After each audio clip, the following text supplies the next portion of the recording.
Welcome to the Collective Table's Advent season. Over the next 4 weeks, Chelsea, Claire, and I will offer short reflections on the weekly themes of Advent: hope, love, joy, and peace. These themes connect to the traditional scripture readings that are presented throughout the Advent season and remain consistent from year to year. So, what is Advent? Great question, Dana. Advent marks a time in the life of the Christian church where we prepare and wait for the coming or arrival of Christ, God in human form. The word Advent comes from the Latin adventus, meaning coming. It doesn't matter if you're Catholic, Methodist, Baptist, Presbyterian, Lutheran, Greek Orthodox, or non-denominational. Advent applies to the universal Christian church.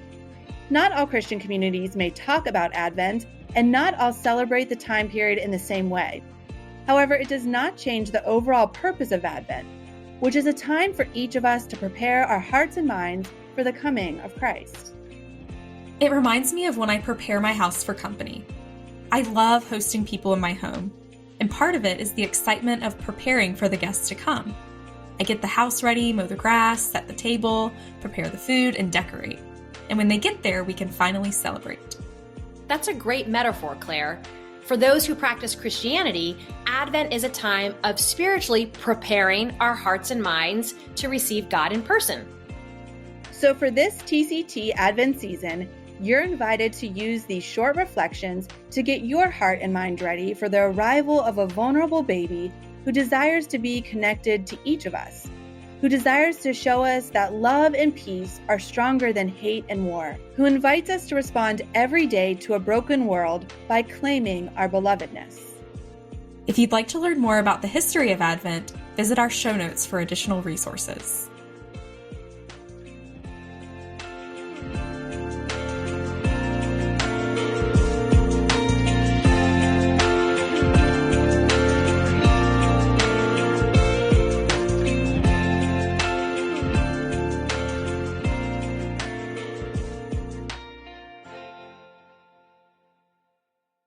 We have now entered the third week of Advent, and the traditional theme for this week is joy. As I thought about joy during a time of preparation and waiting, I immediately went to my own context and experiences.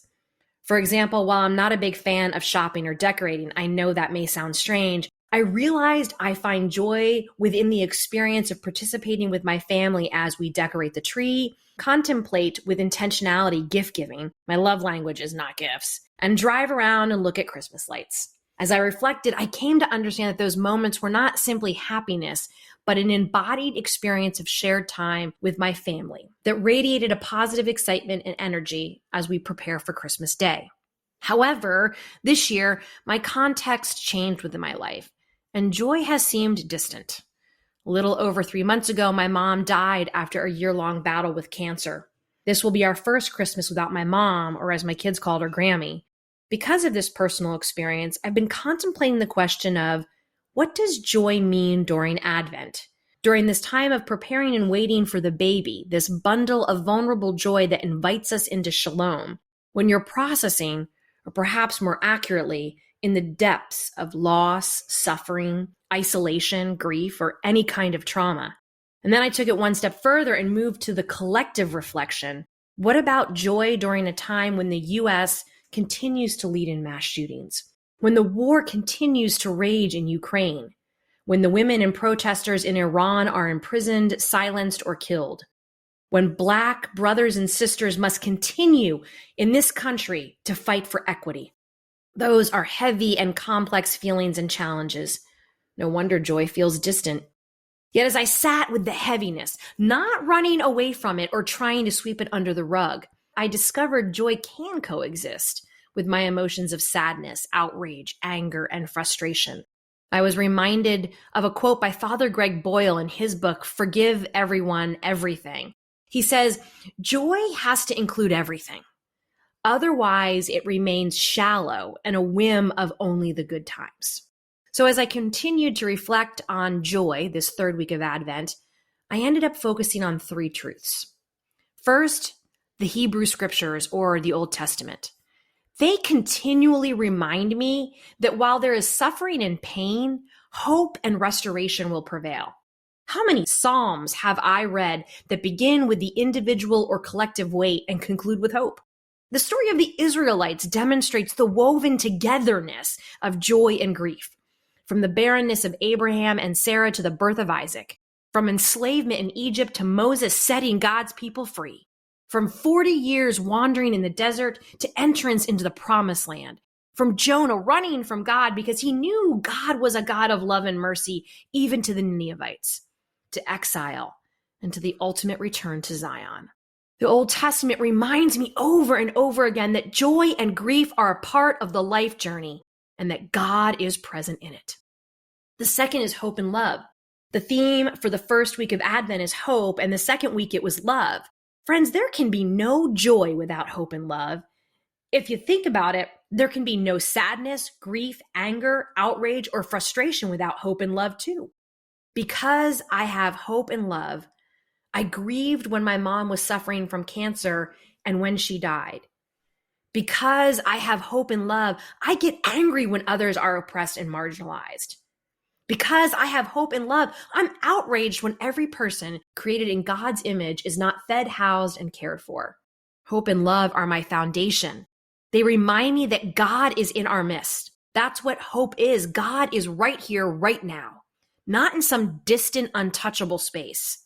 God loved God's creation so much that God came into human form, not in the form of a power broker, but as a helpless baby that required love and nurturing to grow into an adult.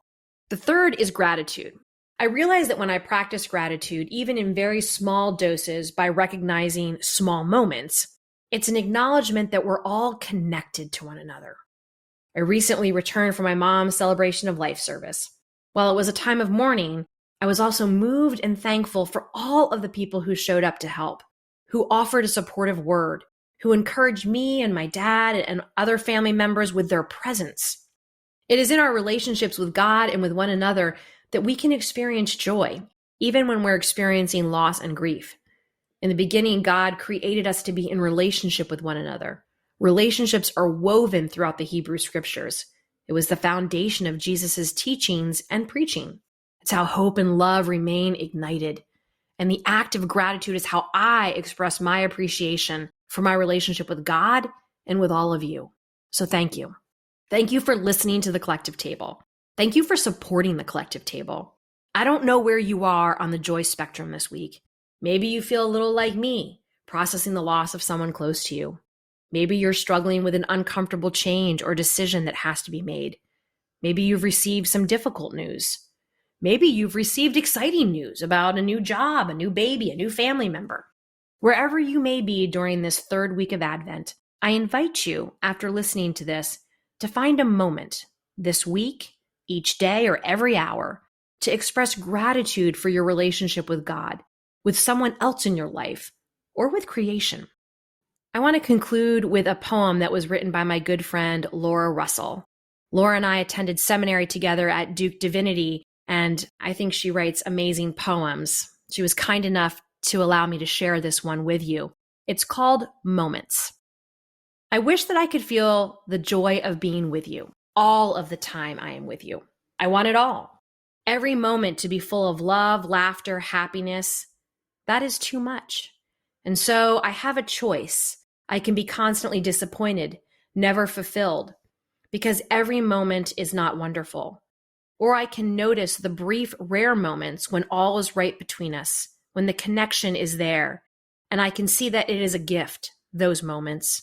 And instead of being sad or angry or greedy, they are too few, I can choose to be thankful for those moments when it is you and me, when it is a group of us, when the love is undeniable, the connection is authentic, our guards let down.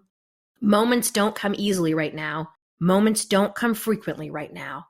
But my choice is to acknowledge and celebrate their existence or to lose my connection to you altogether. For the short moments, may I recognize them. May I experience them. May I appreciate them. Thank you so much for listening. Together, we are what God looks like. The Collective Table is supported by San Diego United Methodist Church in Encinitas, California, and the California Pacific Annual Conference of the United Methodist Church. A big thank you to our producer and content editor, Claire Watson. If you'd like to financially support the work of the Collective Table, please visit us at thecollectivetable.org. There you can also find out more about who we are and view past episodes. Be sure to subscribe to the podcast, YouTube channel, and newsletter, and keep up with us on our Instagram and Facebook at The Collective Table.